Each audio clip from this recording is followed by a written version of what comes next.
Hello and welcome to another oddly specific guide for Guild Wars 2. Today we will be taking a beginner's look at how to do the cannon mechanic on the Sabetha raid boss, including the Pug strategy and one a little more beginner friendly. Cannons, or cannon jumpers, like many mechanics, leave people feeling anxious when the commander asks for volunteers. It's not uncommon for pug groups to grind to a halt once reaching this boss, but we are here to change that so you'll be the confident one carrying your group through. The mechanic itself is fairly simple, and honestly, the people who don't volunteer are the ones that have more pressure on them. Cannons will spawn in a set pattern on a timer every 30 seconds. When it's time, you need to run to the corresponding jump pad to be launched up into the canopy. When you are there, you must hit the cannon to destroy it and glide back down. Simple, right? To be launched, you just have to stand on the jump pad and have a green bomb thrown at you. It is unlikely that you will get the bomb yourself, so you'll be relying on your teammates to throw it at you. If something is to go wrong, it's probably because your squad mates didn't throw the bomb in time. Nothing you can do about that. When you've done a cannon, you will gain a 50-second debuff, meaning you can't do another cannon until it wears off. Since cannons spawn every 30 seconds, that means the role needs to be split between a minimum of 2 people, but more on that later. As mentioned, the cannons will appear in a set pattern on a set timer. The first one will appear on the south platform, and every 30 seconds a new cannon will appear rotating clockwise. They will rotate back around to complete the circle. However, during the second rotation you will see the pattern change a little.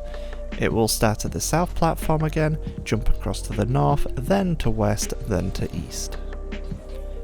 It is very important that the squad is stacked towards the next cannon due to the flame wall mechanic. Flame walls are a tricky mechanic because they can spawn at the same time that the cannon jumper needs to jump. They will always target a random player, and if they spawn in a bad location, that can give our jumper way less time. Ideally, we want the flame wall to spawn directly on the marker, have everyone take a step to the left of it, and then the jumper can run. This gives them a full rotation of time for them to jump safely. Have someone call out the timings and stack tightly, and you will be fine.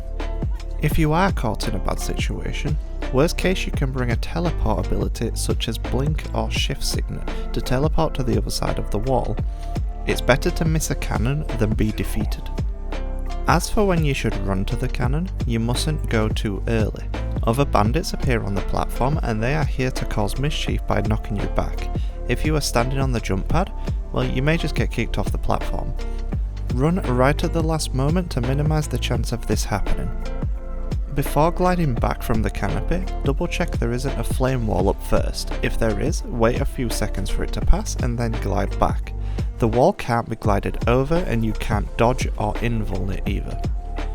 If you join groups on the LFG, the common way to do this is to split it out between 2 people, identified by rolls 1-3 and 2-4.